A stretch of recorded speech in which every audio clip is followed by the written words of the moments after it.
Hello, everyone, and welcome, Eagles insider Dave Spadaro, with the quarterback of the Philadelphia Eagles, Carson Wentz, who signed a contract extension with the Eagles. You know that. It's a time to celebrate, and Carson, congratulations on the deal. Appreciate it, Dave. I'm here to celebrate, and this is how I celebrate, right? See that? Isn't that that's beautiful? I'm pretty That's wild, beautiful. right? That's how I throw a party. There you go. All right, so I felt like the right thing to do here, Carson, was to ask you about some significant moments in your life that you celebrated. Yep. And we can kind of go back in some of the history here. So the first birthday party that you can ever remember.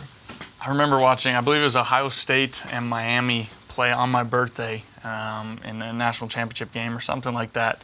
I couldn't remember what age I was, but I remember watching that game, eating a bunch of pizza, and then pretty much every party I ever had was a sports, probably football theme. Okay. So I remember that one. While all the buddies come over yeah. and watch football. Oh, yeah. Go out in the backyard and have a little game yourself? Absolutely. Okay. Was there like a college quarterback that you loved at that time that you kind of emulated? Well, who was your team? I was a big NC State fan, Okay. So I loved watching actually Phillip Rivers that's right. back in the day. So, Okay. Yep.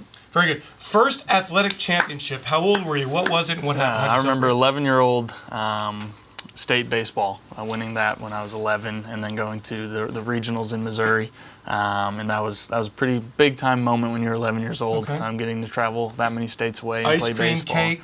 Were you one of those guys? Of course. Okay, It good. wasn't. Good. So I'm with you. Okay. How about graduating high school?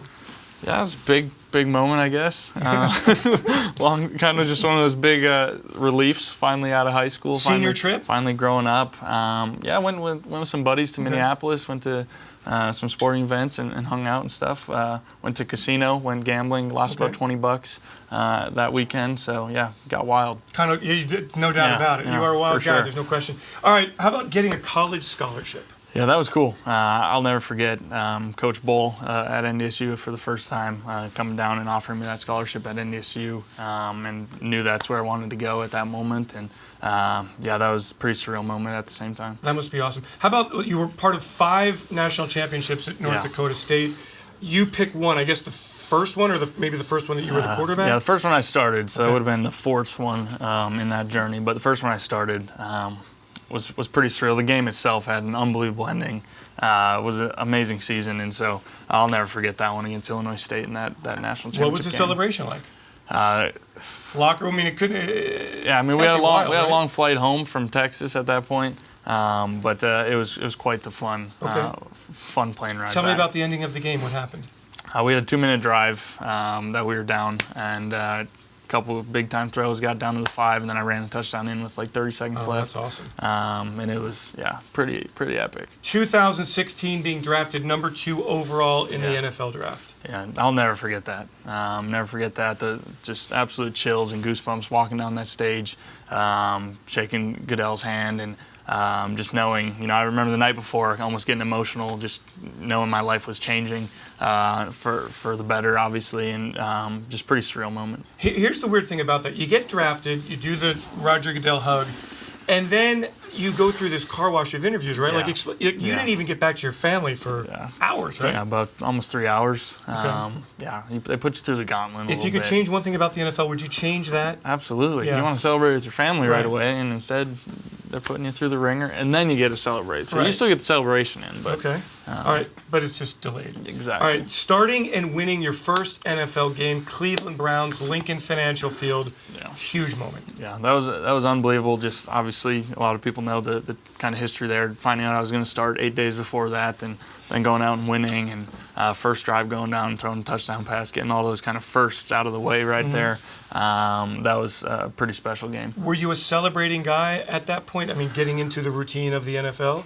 Was there a moment where you actually did celebrate after the game? I don't think so. Yeah. No. Phone blew up, tons of text messages and all that stuff? There's always that stuff. But, Okay. I was kind of just on to the next. Okay. Winning a Super Bowl. Yeah, obviously a lot of amazing emotions with that. Obviously I didn't play, so it was, it was tough to not be out there, but it was amazing to see the guys that we put all that work in together, and see them finish the deal. Pretty cool, and then obviously the parade and everything that came with that. I mean, that was, the party afterward was not a bad time. You'll never either. forget that. At some point, so you were raised Christian, but then in college you really kind of deepened your commitment to Jesus Christ. Was there a celebration, if you will, at that point? I really felt like, all of college was just a celebration and growing in my faith. But I'll never forget the moment that I had a teammate ask me if I had read the Bible, and then, long story short, we ended up meeting together and going through the Bible. And I really just figured out who Jesus was to me, and my perspective changed entirely. And I just had a lot of freedom in Christ. Instead of feeling a burden of rules, I found the freedom of a relationship with Him. And so now it's just a lifelong celebration in that regard. All right, speaking of relationships, your engagement and your marriage, that is the big one here. Yeah, absolutely. I don't think I've ever been more nervous in my life than trying to propose to my wife. I couldn't have went through that script any more times, and I was still nervous and shaking. And I don't get nervous for games. I don't get nervous for a lot of things, but that was one moment I'll never forget. But thank God she said yes, and the wedding was pretty special. Wait a minute, there was a script? You had a script? You didn't audible here? I had it memorized in my head what I wanted to say, and I think I said what I wanted to say. I still don't really know. And then, Carson, was it a celebration after signing this, after agreeing to terms on this historic contract? Yeah, I mean, it was pretty simple Carson Wentz type celebration, just hanging out at home with my wife and everything, wife and the dogs, and just relaxing, and yeah, pretty simple celebration. There you go, a life of celebration for Eagles quarterback Carson Wentz, the most recent of which, of course, a contract extension that keeps him in Philadelphia through 2024, and hopefully, we all hope, many years to come. Sir. Thank you so much. Carson Wentz, congratulations. Thanks, Thank you all for joining us here. Carson Wentz in studio at the NovaCare Complex.